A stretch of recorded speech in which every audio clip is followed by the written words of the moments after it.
Having a child can be one of the happiest times in a couple's lives, but could pregnancy pose a greater risk for infidelity? Take a look. Tristan Thompson allegedly cheats on Khloe Kardashian days before she gives birth. Actor Kevin Hart publicly apologizes on social media for cheating on his pregnant wife. And reality star Hank Baskett allegedly cheats on a pregnant Kendra Wilkinson. Infidelity during pregnancy stretches way beyond the spotlight, so what causes a partner to stray?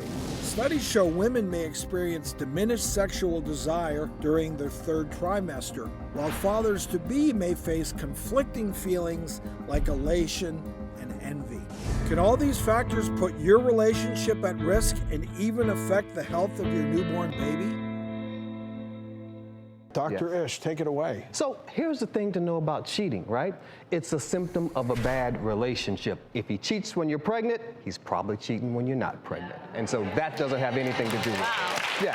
Do you think, though, Dr. Ish, in light of this number about the so-called 10% of men cheat, do you think that's just across the board then, or do you think the number is actually a little bit higher during pregnancy because of the sex drives issues that were brought up? I think it's a little bit higher across the board, and I think we definitely see a spike, right? Because there are some Neanderthal, cavemanish men out there who will think, okay, first she's skinny, now she not, me no like. And so that's a part of it, fair right? enough. So it's the physical aspect. Right, so there's the physical aspect of it. And a lot of times they got to understand intimacy is not just about sex. So you got to have the conversation about how can we keep the connection, but if you're waiting until it's there upon you, it's too late. You got to have that talk before you get to that. How do you suggest broaching that topic, having gone through 2 pregnancies and some issues during them? I understand how it changes the relationship. I'm just trying to think, how can you practically bring that topic up and address it before it becomes an issue? You sit down and you have a talk about needs and wants.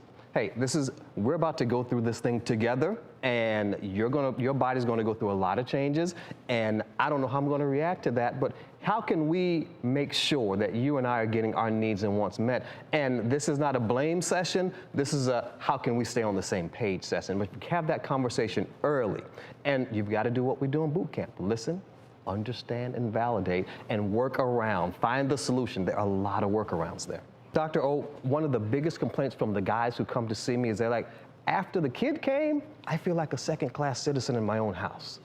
And that's because now she doesn't have the time and attention to devote to you because, oh, by the way, we have a baby now. Yeah. But remember, guys need to feel wanted and guys need to feel desired. And so when they're straying, that's a big part of it. The other interesting psychological thing that's going on is men have fears too. And so when that first baby is coming, we're like, okay, we're having a baby, that means I've got to be a good dad, and I'm not sure if I can do that. And so what we see a lot of times is a lot of self-sabotage and trying to get themselves out of the picture, and they don't even realize it. I think it's interesting because I think this arises more than people are even willing to admit, even if it doesn't come down to infidelity or cheating. It can be a difficult subject, and it's a difficult time. It's a tough time. Where the body's changing, and it can be confusing, so you have to work through it. And the big thing is, right, women are looking in the mirror and they're saying, my goodness, I don't recognize this woman who's staring back at me. And so 100%, I look different, I feel different, and so it's the husband's job to step up and remind you, darling, you are the most beautiful thing I have ever seen.